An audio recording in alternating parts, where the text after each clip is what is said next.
औज़ुबिल्लाहि मिनश्शैतानिर्रजीम बिस्मिल्लाहिर्रहमानिर्रहीम।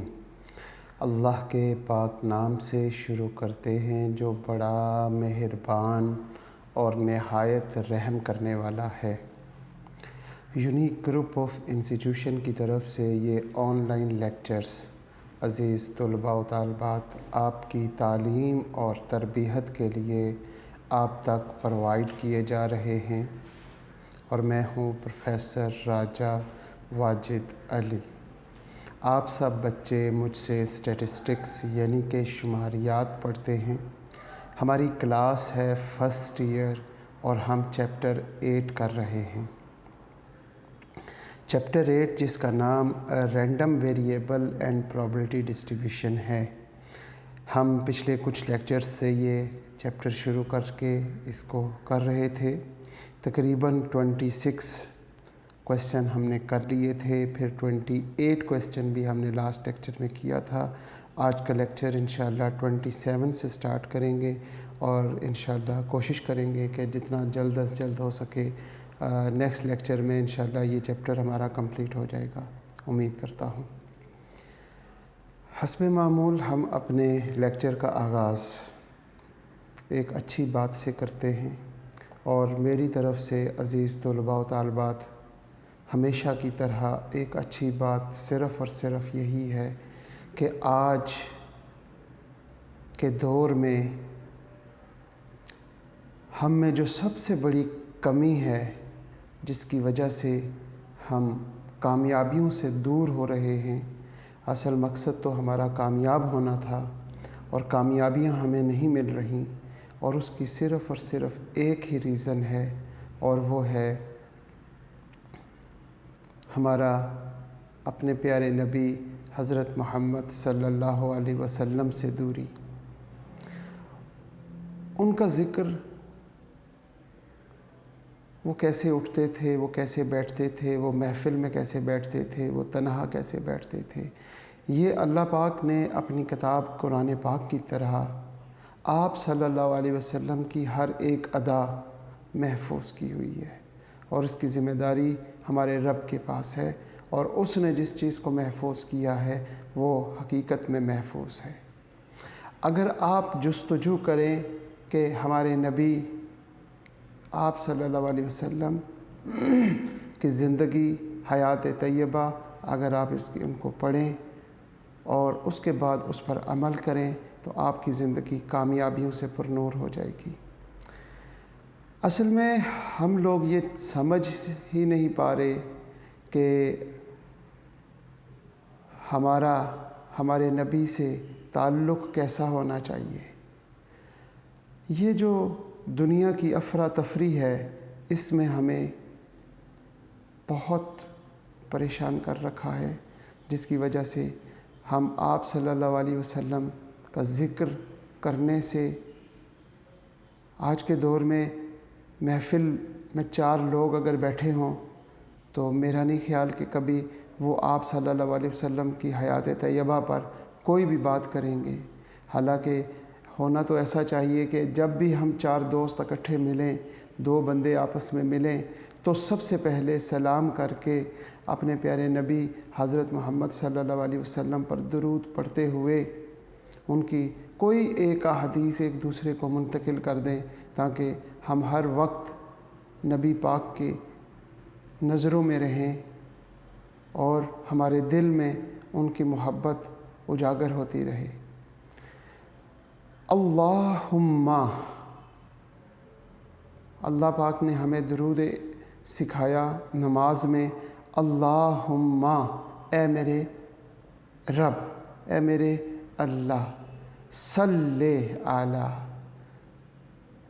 मुहम्मदिन, ए अल्लाह मेरे नबी पर रहमतें बरकतें नाजिल फरमा, उनकी आल उनकी औलाद पर बिल्कुल उसी तरह जिस तरह ए अल्लाह आपने रहमतें बरकतें नाजिल फरमाई हज़रत इब्राहीम अलैहिस्सलाम और उनकी आल पर।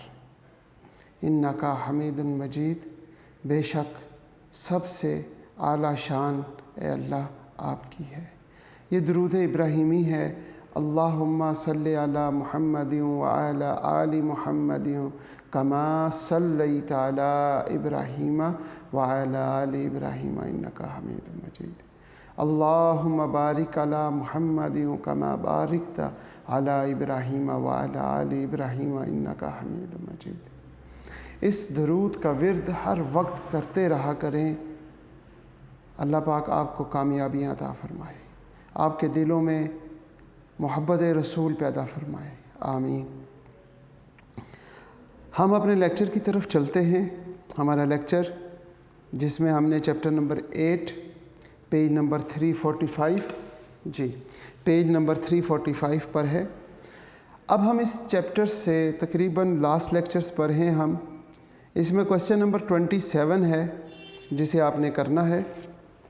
आपने क्वेश्चन नंबर 27 में बेसिकली क्या करेंगे, एक डिस्ट्रीब्यूशन दी हुई है बहुत ही आसान सी 8.27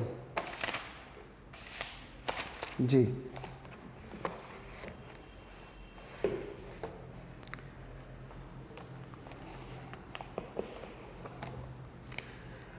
अ डिस्क्रीट रैंडम वेरिएबल, एक डिस्क्रीट रैंडम वेरिएबल है,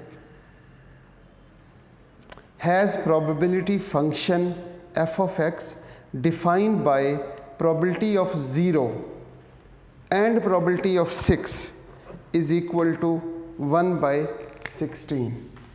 क्वेश्चन नंबर है जी 27 और इसमें आपके पास प्रोबेबिलिटी ऑफ 0 और probability of 6 is equal to 1/16। सबसे पहली बात ये दी हुई है।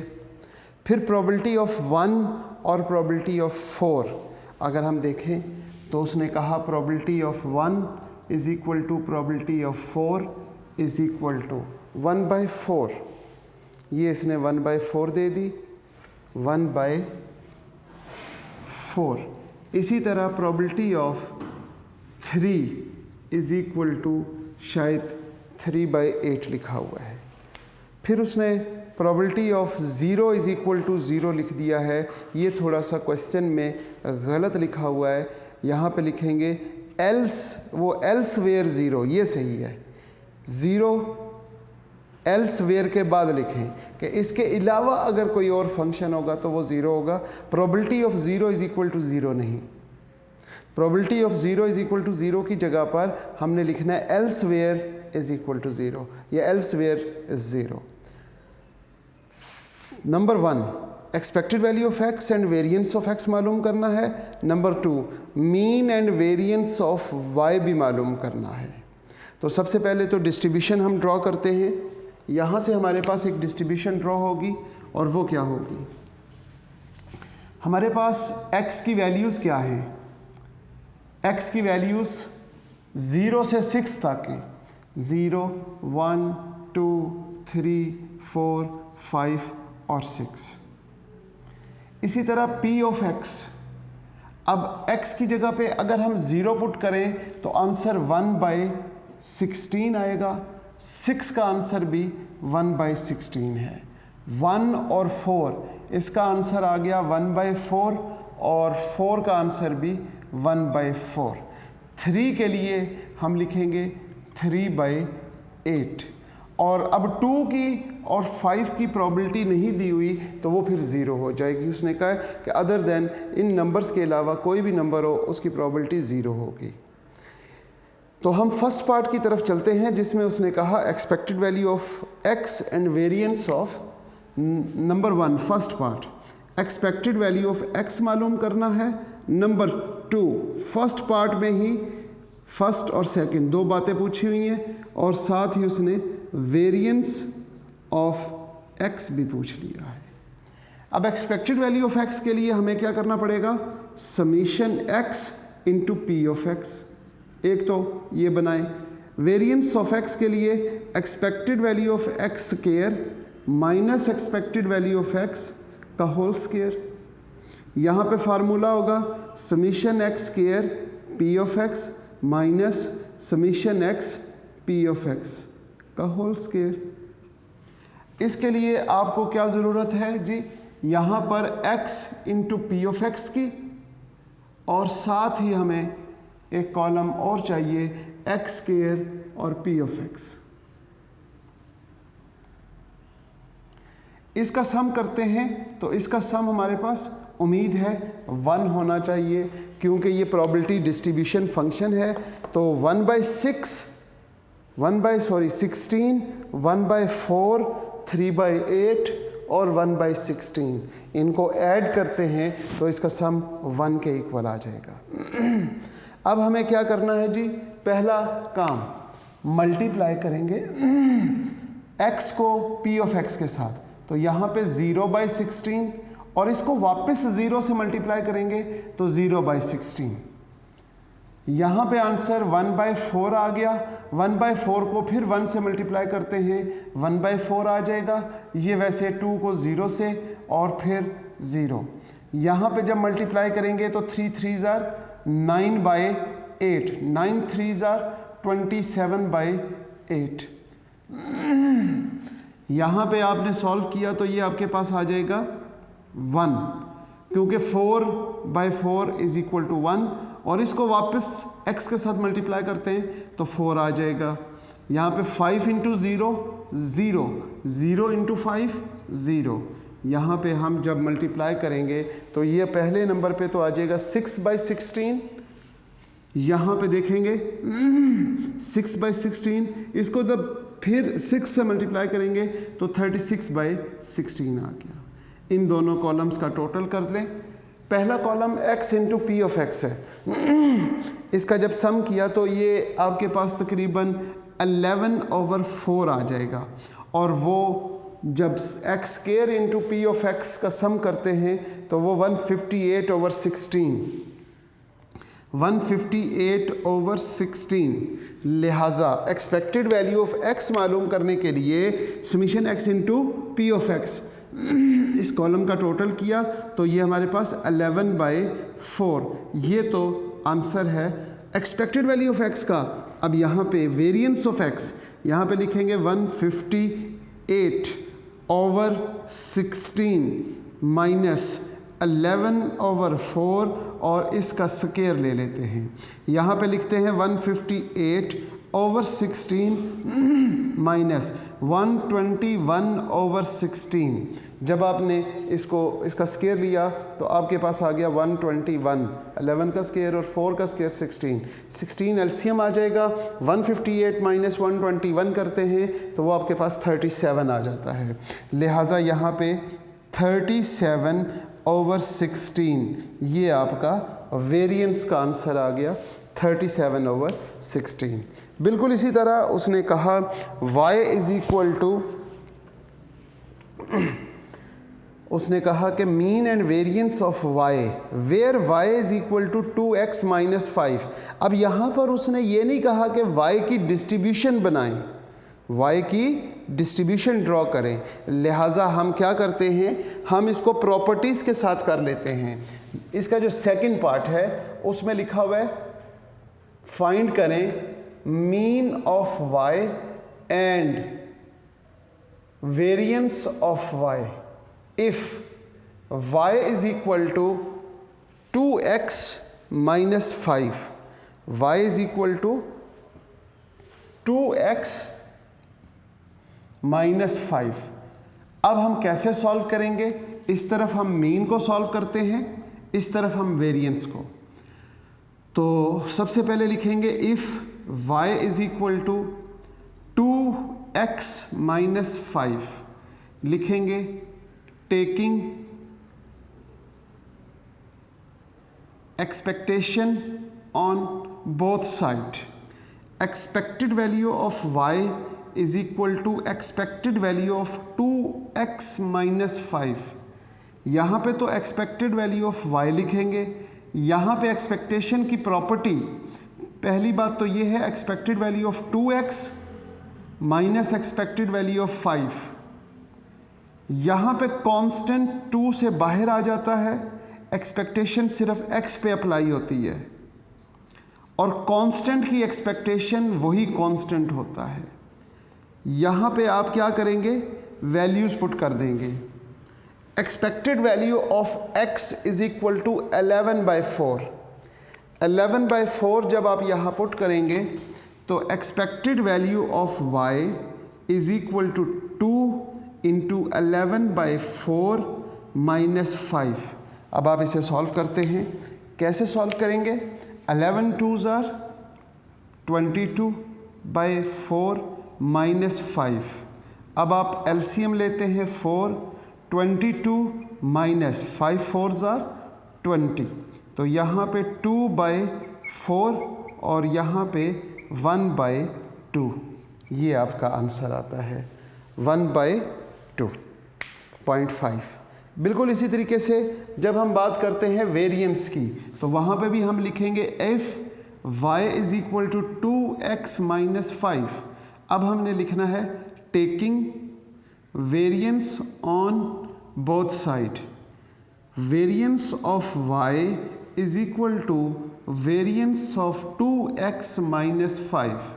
यहाँ पे आ जाएगा जी variance of y is equal to, यहाँ पे लिखेंगे वेरिएंस ऑफ 2x, और वेरिएंस में माइनस हो या प्लस हो, दोनों सूरतों में वेरिएंस में प्लस आएगा। यहाँ माइनस हो तब भी प्लस आता है, प्लस हो तब भी प्लस होगा। अच्छा, यहाँ कांस्टेंट तो बाहर आता है लेकिन उसका स्क्वायर होता है, ये इसकी प्रॉपर्टी है। वेरिएंस ऑफ x और कांस्टेंट का variance it's always equal to 0 for variance of x। यहाँ पे हमारे पास वेरिएंस ऑफ y है। यहाँ पे बात करते हैं variance of y is equal to 4 और वेरिएंस ऑफ x कितना है ये हमने सॉल्व किया है। वेरिएंस ऑफ x सॉल्व करते हुए 37/16, तो यहाँ पे 37/16 आ जाएगा और उम्मीद करता हूँ ये इससे कैंसिल हो के 4, लिहाजा variance of y is equal to 37/4। ये आपके पास आंसर आ गया जी, 37/4 बिल्कुल ठीक हो गया। ये था क्वेश्चन 27। बहुत अहम सवाल था। मैंने कोशिश की है कि पॉइंट टू पॉइंट आपको क्लियर किया जाए, अच्छे तरीके से समझाया जाए। उम्मीद करता हूँ कि ये क्वेश्चन आपको समझ आ चुका होगा। क्वेश्चन नंबर 27 के बाद 28 है, ये हम लास्ट लेक्चर में कर चुके हैं। 29, 30 और 31 क्वेश्चन हमारे स्मार्ट सिलेबस की वजह से ये निकाल दिया गया है, क्योंकि कोरोना की वजह से कुछ सिलेबस को स्मार्ट किया गया था। तो इसमें 2 टॉपिक थे, एक था डिस्क्रीट प्रोबेबिलिटी डिस्ट्रीब्यूशन और एक है continuous probability distribution. Continuous probability distribution के तकरीबन तमाम सवाल निकाल दिए गए हैं, लिहाजा आपने 29, 30 और 31 ये छोड़ देने हैं। फिर 32 का सिर्फ ए पार्ट करेंगे जो हम ऑलरेडी कर चुके हैं। 32 का ए पार्ट हमने क्वेश्चन नंबर 16 में किया था। अगर क्वेश्चन नंबर 16 को और क्वेश्चन नंबर 32 को आमने सामने रख के पढ़ा जाए तो सेम क्वेश्चन है, रिपीट हुआ है। A coin is so biased that head is twice as likely to as it is, question same है, रिपीट हुआ है। तो 32 का ए पार्ट हमने क्वेश्चन नंबर 16 में कर लिया था, बी पार्ट हमने करना नहीं। Question number 33 out of syllabus यानी कि स्मार्ट सिलेबस में से निकाल दिया गया है, तो क्वेश्चन नंबर 33 भी निकल गया है। अब हमने जो क्वेश्चन करने हैं वो कौन से हैं? एक 34 है, एक उसके बाद 36 और 37 है। अब हम क्वेश्चन नंबर 34 स्टार्ट करते हैं। 34 और 37 तक हमारा काम है जी। क्वेश्चन नंबर 34 इंतहाई आसान सवाल और अहम सवाल है। A random variable x has the following probability distribution. आपको एक प्रोबेबिलिटी डिस्ट्रीब्यूशन दी हुई है, उससे आपको कुछ इन्फॉर्मेशंस देने के बाद उसने क्वेश्चंस पूछे हुए वो हम सॉल्व करेंगे। ज़रा आप जल्दी से क्वेश्चन को पढ़ें और देखें क्या ये सवाल आपको समझ आता है। क्वेश्चन नंबर 34, एक डिस्ट्रीब्यूशन आपके पास गिवन है -2, -1, 0, 1, 2, 3। क्वेश्चन नंबर है जी आपका 34। x की वैल्यूज़ गिवन हैं और उसके साथ p ऑफ x लिखा हुआ है, f ऑफ x भी लिखा जा सकता है, एक ही बात है। तो हम यहाँ पे लिखते हैं -2, -1, 0, 1, 2 और 3। -2 की वैल्यू है 0.1, फिर है k, फिर है 0.2, फिर शायद 2k, फिर 0.3, फिर 3k। ये आपके पास एक डिस्ट्रीब्यूशन है और सबसे पहला सवाल है find the value of k। उम्मीद करता हूँ कि आप सब बच्चे k की वैल्यू फाइंड कर सकते हैं। k की वैल्यू फाइंड करने के लिए आपको क्या करना पड़ेगा? आप लिखेंगे as we know that summation p of x it must be equal to 1, 0.1 plus k plus 0.2 plus 2k plus 0.3 plus 3k is equal to 1। 0.1, 0.2 और 0.3 को जब आप प्लस करते हैं तो 3, 4, 5 और 6 ये आ जाएगा 0.6, फिर प्लस यहाँ पे 1, 2, 3 और 3, ये आपके पास आ गया 6k इज इक्वल टू 1। अब आप लिखते हैं 6k is equal to 1 minus 0.4। अब आप लिखेंगे 6k इज इक्वल टू ये आंसर आना था, मैंने पहले लिख दिया, तो ये 0.4 आ गया, 0.4। अब आप क्या करते हैं, यहाँ से k की वैल्यू मालूम करने के लिए k इज इक्वल टू आप लिखते हैं 0.4 ओवर 6। अगर हम देखें तो इसको जब सॉल्व करते हैं तो ये आपके पास 1/15 आता है शायद। कैसे, वो चेक कर लेते हैं। 0.4 को हम लिख सकते हैं 4/10, तो ये हमारे पास 6k था, तो k की वैल्यू क्या आएगी 4/6 × 10। अब हम इसे कैंसिल कर लेते हैं। वो कैसे करेंगे, 2 से कैंसिल करते हैं, यहाँ पे 2 और यहाँ पे 3, ये 2 से 1 और ये 5। अब इन दोनों को मल्टीप्लाई करेंगे तो 1/15 आ जाएगा। k की वैल्यू अगर हम फ्रैक्शन में लिखना जाएं तो 1/15 आ गई। अब हम देखते हैं जी k की वैल्यू तो आ गई, अब हमारी डिस्ट्रीब्यूशन क्या बनी। डिस्ट्रीब्यूशन के लिए दोबारा से हमें टेबल बनाना पड़ेगा और टेबल में हम क्या लिखेंगे, x, और x की वैल्यूज़ हमारे पास वही रहेंगी, -2, -1, 0, 1, 2, 3। k की वैल्यू यहाँ पुट कर देते हैं p ऑफ x जी 0.1 यहाँ पे लिखेंगे k, 1/15, 1/15, 0.2 इधर लिखते हैं 2/15, 0.3 और इधर 3/15। अब इसका टोटल करेंगे तो वो तो आपके पास 1 आ जाएगा। k की वैल्यू जब हमने सॉल्व की तो इसको पॉइंट्स में 0.06667 भी लिख सकते हैं।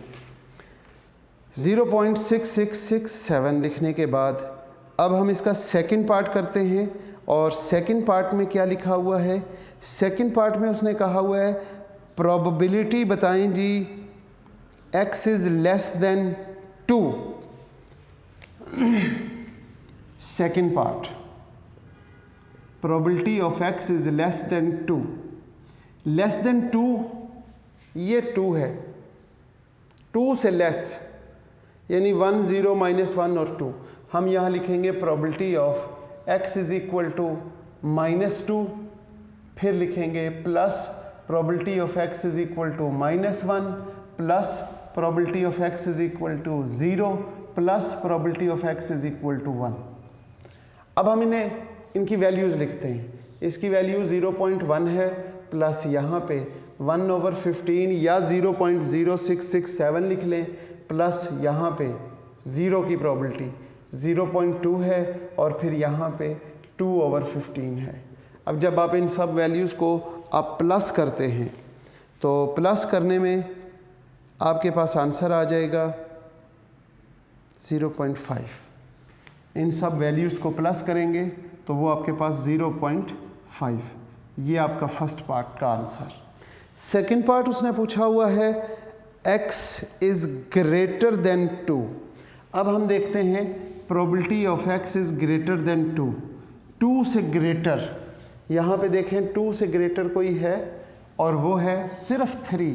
Probability of x is equal to 3, लिहाजा यहाँ पे 3/15। जब आप 3 को 15 पे डिवाइड करेंगे तो आपके पास आंसर आ जाएगा ग्रेटर देन 2 का। इसके बाद थर्ड पार्ट, फर्स्ट पार्ट हमारा था k की वैल्यू मालूम करें, सेकंड पार्ट लेस देन 2, फिर ग्रेटर देन 2, फिर उसने कहा हुआ है प्रोबेबिलिटी बिटवीन -2 एंड +2। ये था हमारा थर्ड पार्ट। और fourth part probability -2 less than x less than 2। तो -2 और +2 के दरमियान ये तीनों वैल्यूज़ आ जाएंगी। उसको हम लिखेंगे क्या, probability of x is equal to -1 plus probability of x is equal to 0 plus probability of x is equal to 1। यहाँ पे आंसर आ गया -1 के लिए 1/15 प्लस फिर हम यहाँ पे लिखेंगे 0.2 और फिर 2/15। इनको जब हम ऐड करेंगे तो आपके पास आंसर 0.4 आ जाएगा। शायद मैं ज़रा चेक कर लूँ, मुझे लगता है कि मेरी कैलकुलेशन जो है हमारे पास वैल्यूज़ को प्लस करते हैं जी। सबसे पहले है 1/15 0.06667, फिर इसके बाद हम लिखते हैं +2, फिर हम इसमें लिखते हैं +2/15। तो ये हमारे पास 2/15 हमारे पास आंसर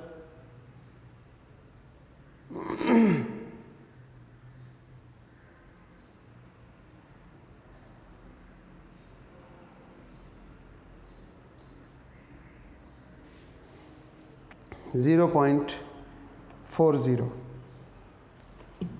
इस तरह इन वैल्यूज़ को जब आप प्लस करते हैं 1/16 आपके पास है 2/15 है 2/15 0.133। इसको जब आप प्लस करते हैं 0.2 और साथ इसमें प्लस करते हैं 0.0667, तो आंसर 0.400 आ जाएगा। तो यहाँ पे हम लिख सकते हैं 0.4। ये था हमारा क्वेश्चन नंबर 34 के साथ क्वेश्चन नंबर 36 है। उम्मीद करता हूँ कि ये सवाल आप ख़ुद मालूम कर सकते हैं। x और p ऑफ x दिया हुआ है, आपने क्या करना है, बिल्कुल इसी तरह summation x p of x और x square p of x mean और वेरिएंस मालूम करना है। 36 क्वेश्चन और 37 question find mean and variance and expected value of 3x - 2 from the following frequency distribution. नीचे इसने डिस्ट्रीब्यूशन दी हुई है और उससे आपने मीन वेरिएंस और expected value of 3x - 2 solve करना है।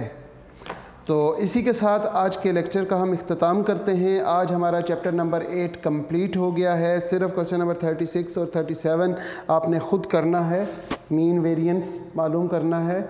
ऑलरेडी हमने इतने ज़्यादा क्वेश्चन किए हुए हैं। नेक्स्ट लेक्चर में हम नया चैप्टर शुरू करेंगे। इस दुआ के साथ आज के लेक्चर का इख्तिताम करते हैं।